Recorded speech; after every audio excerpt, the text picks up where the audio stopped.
I was looking forward to a fun trip with my girlfriends, using your card, when out of the blue, I received a call from Brian. I had already noticed his suspicious behavior, coming home late, secretive phone conversations with Nicole, and restlessness around the house. Was he plotting something with her all along? My suspicion that he might have teamed up with Nicole for some scheme seemed to be coming true. Luckily, I was prepared for such a situation. When Brian mentioned the trip, I decided to feign surprise. Mine, huh? What do you mean? I asked, trying to keep my composure as I prodded him to explain. The truth was, I already knew he was leaving for the trip today. Frankly, I found it unbelievable that he thought he could pull a fast one on me without planning it better. I had been patient with everything until that moment. However, now all I felt was a burning desire to get back at him. I had a revenge plan ready. It was about time we fought back against those insufferable siblings, especially considering all the patience we have shown over the years. I hoped they were enjoying their trip, completely unaware that one of their fellow travelers was on my side. My name is Pamela Smith, and I'm 33 years old, living with my husband Brian. I started working at my current company right after high school and climbed the corporate ladder through hard work and determination.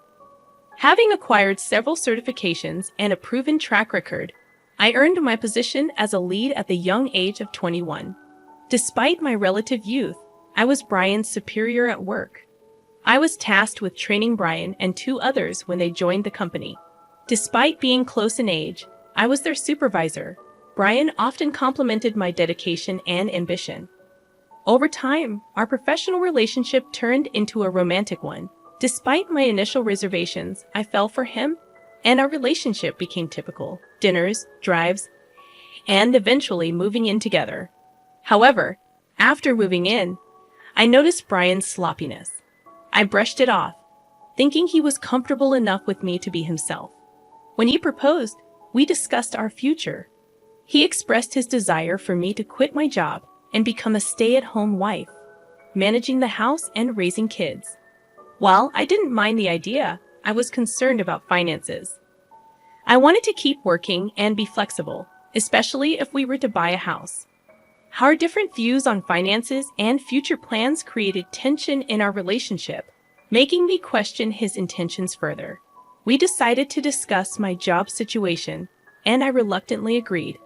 I didn't really want to quit my job, but I felt it was necessary to suggest it, or Brian might keep pushing the issue indefinitely. Before our wedding, we held an engagement party with both our families. It was there that I met Brian's sister, Nicole, for the first time. She barged into the bride and groom's waiting room without knocking, sized me up, snickered, and said, "So this is who Brian chose. A bit plain compared to his past choices, huh? Oh, I'm Nicole, your sister-in-law. I'm the type who doesn't hold back with family, so heads up." I stammered, I'm Pamela. Nice to meet you," as Nicole waved her hand dismissively and left the room. Her upfront attitude left me stunned, but it became clear that Nicole was quite the character. Later, I greeted Nicole's husband, who seemed like a decent guy. The wedding went off without a hitch, and Brian and I purchased a house we both liked. With the prospect of a busy life ahead, I put more energy into my work. One ordinary day off, the doorbell unexpectedly rang. Since I was occupied, I asked Brian to answer it. He returned, chatting and laughing, and I found out that Nicole had dropped by. "Pamela, hey there. Brian's doing pretty well, huh? Owning such a big house, good for him. After all, he's my little brother, right?" Nicole remarked. Brian played up his achievements since he probably told his sister that he had bought the house himself. I had contributed to the down payment and mortgage payments, but Brian insisted on having his name on the title. Since we were living together, I thought it didn't matter whose name was on the title, but the way he explained it to his sister annoyed me. I decided to hold my tongue and not make a scene. "I've got some snacks. Brian works really hard, you know," I said, trying to be polite. Nicole commented, "Why does Pamela sound so bossy? She's not the boss or anything." Brian chimed in, "Well, I am Pamela's supervisor at work." Nicole seemed surprised. "Oh, that's right. Did I not mention that?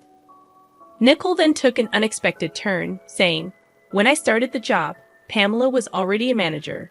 Since she started working right after dropping out of high school, it couldn't be helped. If it were me, I'd surpass her in no time. I was taken aback and replied, wait, you dropped out of high school? You look so serious, and yet you're less accomplished than me. Nicole shrugged it off, saying, is there a problem just because I dropped out of high school? Brian interjected, no, not really. But Pamela, since you didn't graduate from high school, and I'm your sister-in-law, I can ask you for anything, right? I couldn't fathom the logic of their conversation. I asked, that's true, Pamela. Whatever my sister says is the final word. If you refuse, I'll kick you out of the house. I struggled to comprehend the bizarre situation. Why was my lack of a high school diploma suddenly relevant? And why would refusing my sister-in-law's demands lead to eviction? I offered a polite smile and quickly retreated to the kitchen, overhearing Brian's discussion with his sister, which appeared to be a serious one. Afterward, Nicole approached me and said, Pamela, I've got a favor to ask. I need to borrow some money, like $5,000. Please. I couldn't help but react. How is that a little money? That's a lot. What do you need it for anyway? Nicole insisted. Come on, it's just $5,000. You're a supervisor, right? You must have a good salary. I sighed, realizing that this situation was getting even more complicated than I had anticipated. I found myself in a situation where I needed to cover the remaining renovation costs. Didn't you just brag about your new condo the other day? I asked Nicole, my sister-in-law. She replied casually, oh, did I? Anyway, Brian said he'd lend it to me and told me to ask you. I was taken aback. What? Why would he decide that without asking me? I questioned. Nicole's tone turned threatening. Listen, Pamela, either give me the money or I'll call the boss right now and tell him you want to quit. Which one do you prefer? Feeling cornered, I reluctantly agreed, but I set a condition. I'll lend you the money, Nicole, but on one condition. We need to draw up a promissory note. Nicole grumbled. What? Even though we're family? I want it in writing. So when you come to get the money, make sure to bring your ID with a picture, okay? The next day, Nicole reluctantly complied with my request, bringing all the necessary documentation. However, as the days passed, I realized how spoiled Brian was by his sister. Nicole used the money I lent her to buy designer items, and soon, she started asking for more. Without any hesitation, each time, I made her sign a promissory note. A month later, I received an unexpected promotion at work. I was ecstatic about becoming the department manager, a step closer to my goal of becoming the head manager. I rushed home to share the news with Brian, who had taken the day off. Excitedly, I exclaimed, Brian, guess what? Today, my boss offered me the position of department manager. I've always wanted this, and now I'm getting closer to my goal. Brian's reaction was far from what I expected. He was furious. Wait, what? Pamela, you're getting promoted? I don't understand. Did you accept the offer? Well, yeah, I've told you about my goal before, right? I defended myself, trying to make him understand my perspective. His anger escalated. Hold on. You should have asked for my permission before making such a decision. What were you thinking? Plus, I've told you I wanted you to be a stay-at-home wife, haven't I? How come you're getting promoted and I'm still stuck at the same position? Doesn't that seem odd? Brian made a call, and shortly after, Nicole arrived. Accusing me of stealing Brian's opportunity, she mocked me, saying, I heard you stole Brian's promotion opportunity. What's the big idea? No, I didn't steal anything. At our company, promotions are based on performance. Brian sided with his sister, questioning my competence at my job. Feeling overwhelmed, I tried to resist, but they restrained me. Together, they rummaged through my purse, taking my bank card. Their laughter echoed in my ears as they left. Tears welled up in my eyes. Regret gnawed at my heart. It was clear that I had made a terrible mistake marrying Brian. As the realization dawned on me, I knew I needed to find a good divorce lawyer. That night, Brian didn't come home, and the next day, he shamelessly flaunted the extravagant expenses he had incurred using my money. The situation had reached a breaking point, and I knew I needed to take control of my life once and for all. I clenched my fists, suppressing the urge to snap back at Brian, especially when more employees began pouring into the office. On my way home, I checked my bank account and was shocked to find that $8,000 had been withdrawn. Once I confronted Brian about it, I couldn't contain my frustration. "Brian, what were you thinking? Taking out $8,000 for fancy barbecues and luxurious bars. That money is what I had saved from my single days. And now you've spent it without even discussing it with me." His response was infuriating. "It's my money, and I've already spent it. Can't do anything about it now," he said dismissively before retreating to the bathroom. In that moment, I made up my mind. I was going to divorce him.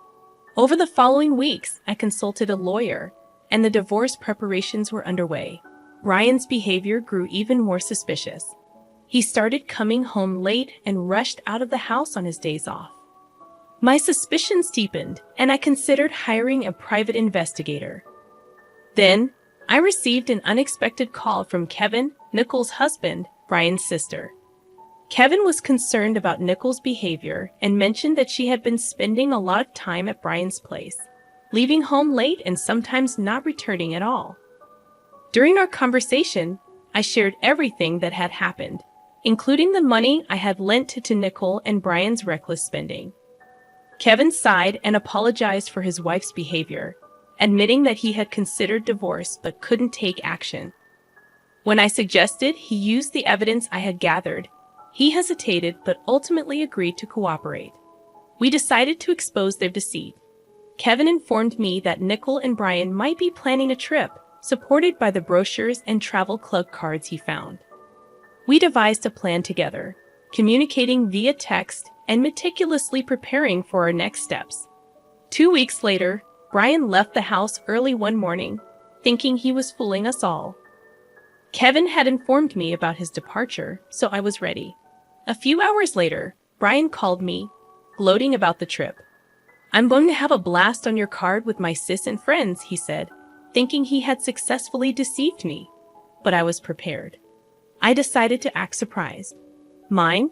What do you mean?" "Explain," I replied, feigning ignorance. Brian, not realizing his plan was unraveling, elaborated. "We planned this trip ages ago. Kevin was just our backup plan in case something happened." Little did he know, I had my own backup plan. Kevin and I were ready to expose their lies and ensure they faced the consequences of their deceitful actions. "We felt that you've become too arrogant lately and decided it was time to teach you a lesson. Got it now? You can't stand up to us anymore," Nicole sneered, a hint of superiority in her voice. But I had reached my breaking point. I don't have to tolerate this any longer. I've been patient for so long. A little payback isn't too much to ask for. Brian chimed in, confident. "I don't feel anything anymore, not even a shred of emotion." I challenged him, reminding him of his earlier claim. "Brian, what did you say earlier about your debit card?" He responded, playing his part in their scheme. "I told you about your debit card, right?" "Huh? I have my card in my wallet, though." I checked my wallet, puzzled. "What? What are you talking about? Because here it is." "Wait, what the heck is this?" Brian's voice carried a hint of satisfaction. "You just noticed. Slow on the uptake, huh? Didn't you take my old gym membership card from the fitness club I used to go to? It's the same color and same stiffness." I gasped, realizing their trick. "Oh my God, it does say fitness club." But I swear, when I checked it, it was definitely a debit card. Brian revealed their scheme with a smug tone. "Actually, last night, I switched the debit card with the membership card. Seems like you didn't check this morning and just went with it." I felt a mix of disappointment and frustration. "So, it was a scheme by Nicole and Brian, huh? I'm so disappointed." Nicole added her piece, trying to maintain her arrogance. "Brian, tough break, huh? Don't get too cocky just because you're my stepsister. Got it? You'll remember this when we get back. Ignoring their taunts, I responded coldly, I won't accept anything but cash.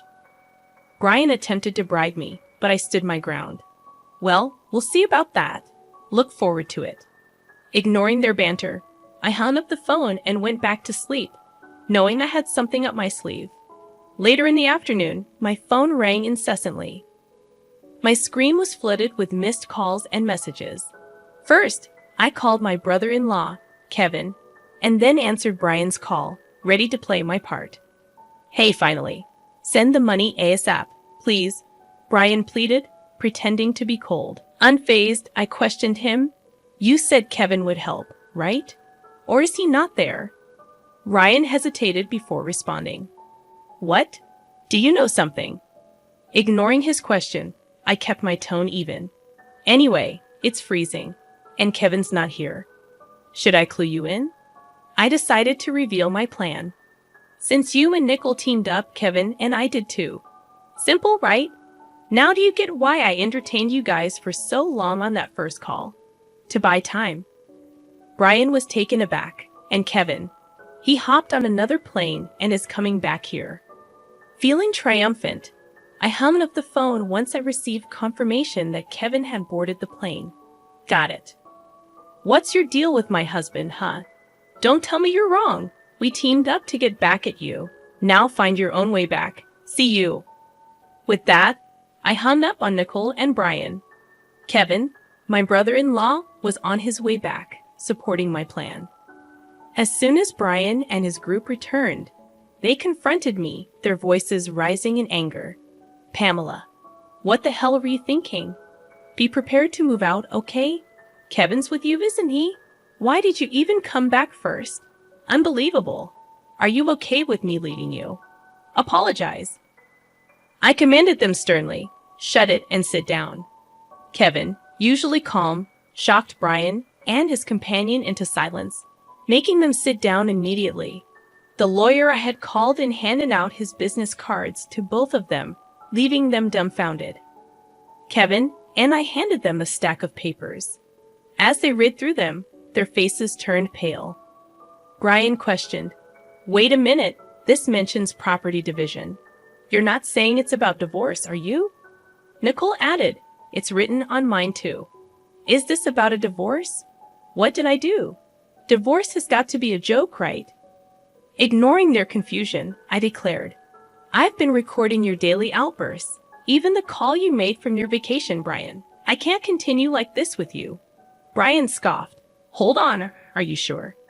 I affirmed I said it, didn't I?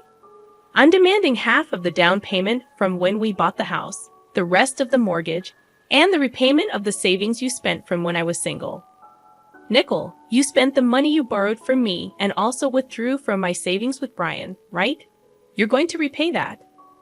Brian tried to destroy the evidence, stomping on the recorder, while Nickel tore the promissory note into pieces. Despite their attempts, I remained composed. Oops, indeed, you two don't think things through. Nickel, I have a claim against you too, for spending all the savings and such. Say hi to that guy you got close to at the bar for me. Both of them shamelessly cried, facing the consequences of their actions.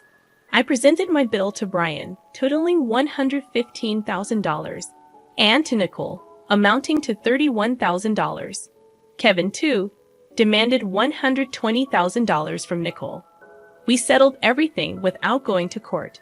Packed and ready, I left the house, ignoring Brian and Nicole's desperate attempts to reconnect. I blocked their contacts and focused on my new life. Later, when passing by my old house, I saw it was up for sale. I had moved into a condo, and my career flourished. I received a promotion to regional director, a position I had always aimed for. Kevin and I maintained a strong friendship, and life felt just right. I'm glad I got divorced. What happened between me and Kevin afterward is a story for another time.